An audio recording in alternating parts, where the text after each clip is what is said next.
Good afternoon to you. I'm Jan Markowitz, and I'm talking with Deb Marshall. She's here to share with us today the things that God has done in her life. So, Deb, tell me from the beginning your story, your testimony.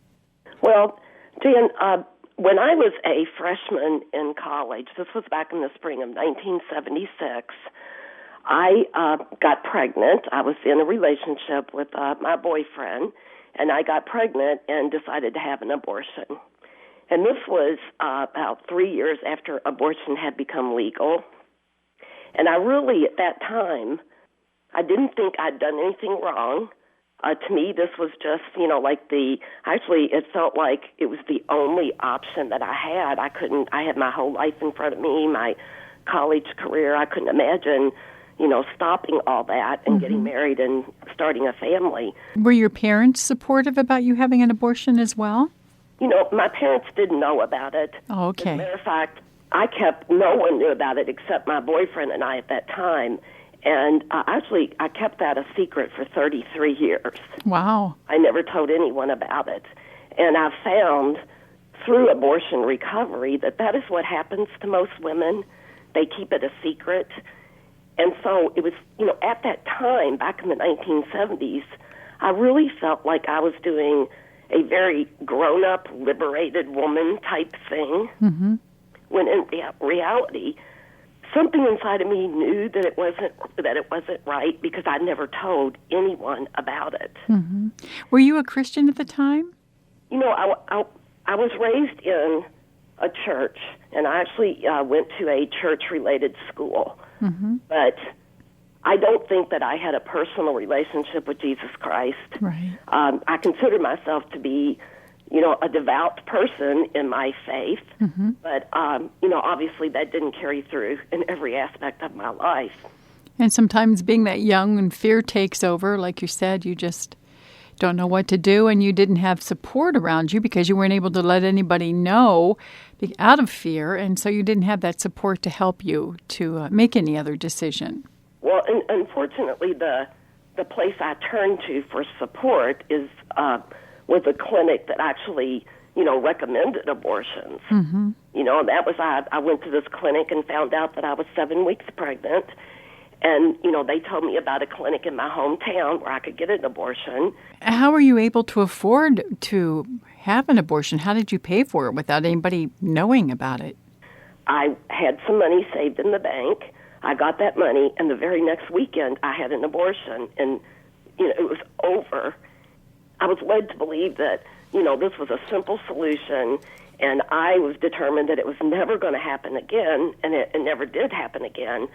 But this simple solution, I thought I just kind of put it out of my mind and didn't think about it until in 2006, I rededicated my life to Christ.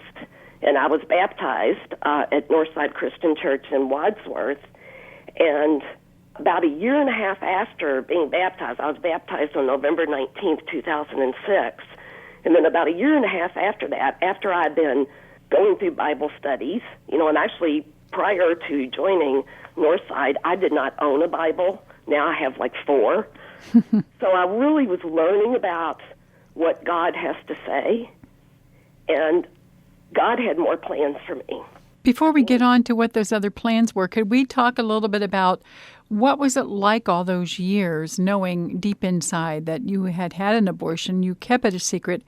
What kind of effect did it have on you in your life? Well, if you had asked me that question 5 years ago, I would have said it didn't affect me. But looking back and going through healing, I can now see that I pretty much experienced all the things that they talk about women who have an abortion will experience. Such I as? was depressed. I was bulimic. I had bouts of crying. I felt extreme loneliness. But you wouldn't see that if you looked at me. I was very successful in my job. I was very together on the outside, but inside, I knew that, I was suffering, but I didn't link it to my abortion. I wasn't able to have children, and I had a lot of guilt about that because I think, that was partially because of the abortion was why I couldn't conceive children. And so, looking back, I can see all those things, but at the time, I just didn't think it affected me. And when did you begin to realize, like you said, you started when you received Jesus as Savior? How did it come about that you were going for counseling and seeking help for this and discovering that you did have some effects from it? And how did God bring healing in your life? Well, what happened was this was like in January of, I think it was January of 2009. I had a discussion with a friend, really kind of a heated argument about abortion.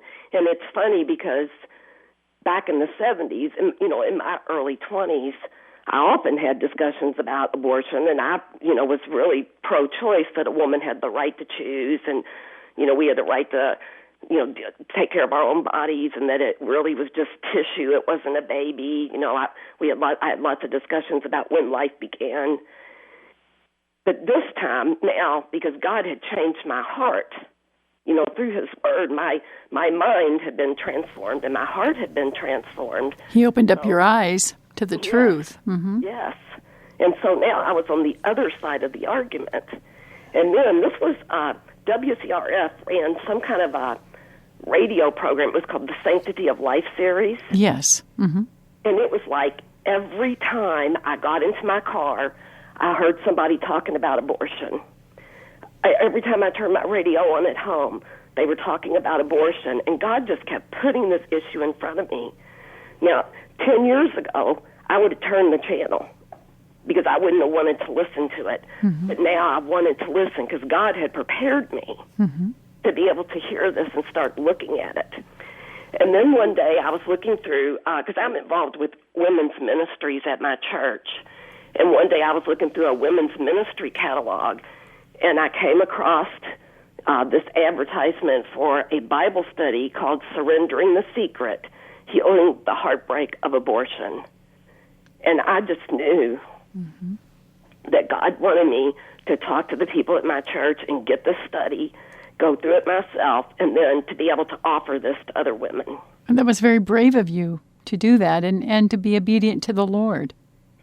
I was scared to death. I'm sure. I was scared to death, but I knew that I could trust God. That's right. And I knew that I could do anything with Christ, with the strength of Christ. So the first thing I had to do was to tell my husband.